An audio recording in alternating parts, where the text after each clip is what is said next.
living laboratory where scientists from Epcot and the U.S. Department of Agriculture are exploring innovative ways to produce bountiful harvests now and into the future.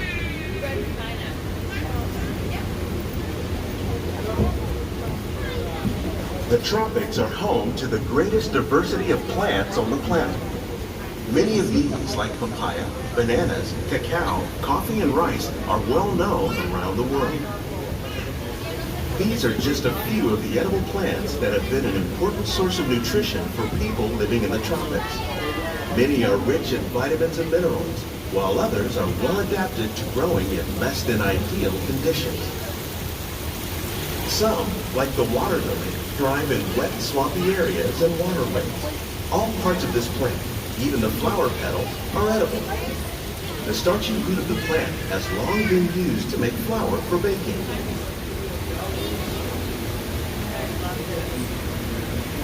One day, many of these lesser-known tropical plants may be as important as the bananas growing on both sides of the boat. More than 28 million tons of bananas are eaten annually, making it the most popular fruit in the world.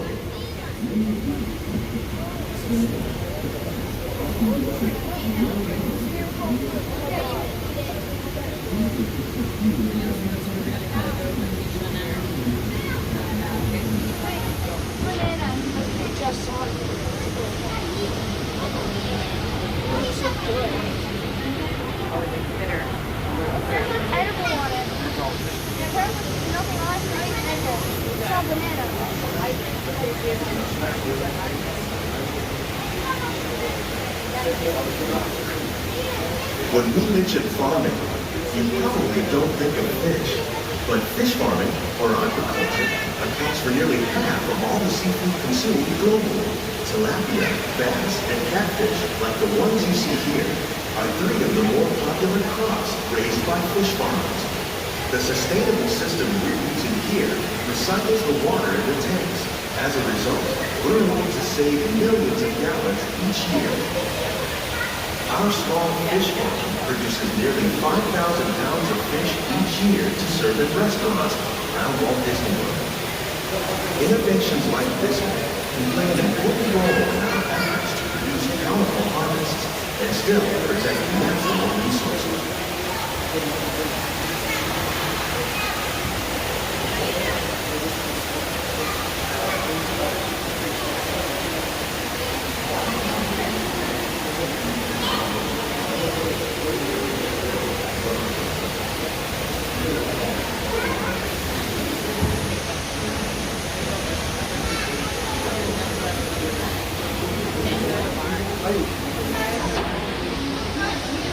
While there are more than 50,000 edible plant species in the world, most of us are only familiar with the handful that make up our everyday diet. The common grains growing here, please keep your hands inside the boat. Sorghum and millet, plus rice, account for nearly 2/3 of our global food consumption. Learning how to increase yields of these staples is an important goal of research around the world.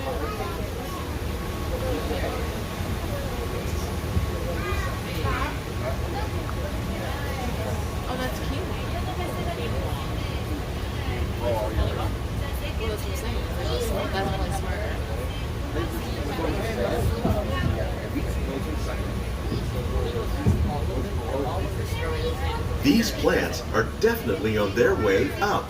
Innovative growing techniques like these increase yields while more efficiently using resources like water, fertilizer, and pesticides. Another innovation at work here is our integrated pest management program. By populating our greenhouses with beneficial insects that prey on harmful pests, like aphids and flies, we are significantly reducing our reliance on conventional pesticides. We're growing these crops using our nutrient film system. This technique precisely controls and recycles water and nutrients. With it, we can produce over 27,000 heads of lettuce a year in this one small area.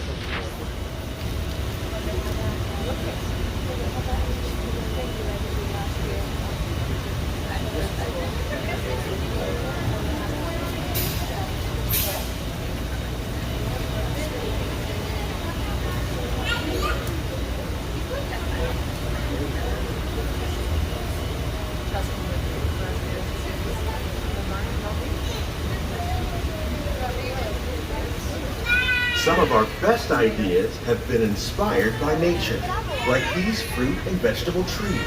By growing these ground plants vertically, we can increase yields and better control diseases. These crops taste as good as they look. In fact, we serve more than 15 tons of produce from our greenhouses in restaurants here at the land every year.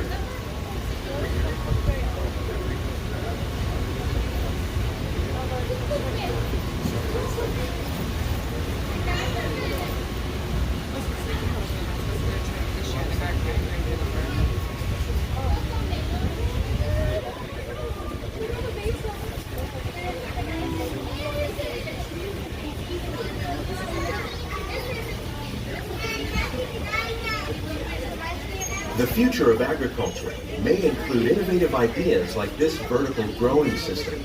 Plants grown in this way use a fraction of the space required by traditional growing methods. That saves water and increases production. The aquaponics system on your left combines hydroponics with aquaculture. The fish provide a natural source of fertilizer for the plants, and the plants help keep the water clean for the fish. It's another great way to produce more while using less. In our lab, Epcot scientists are working with the U.S. Department of Agriculture on a number of innovative projects. The goal of these efforts is to produce higher yielding and better quality plants.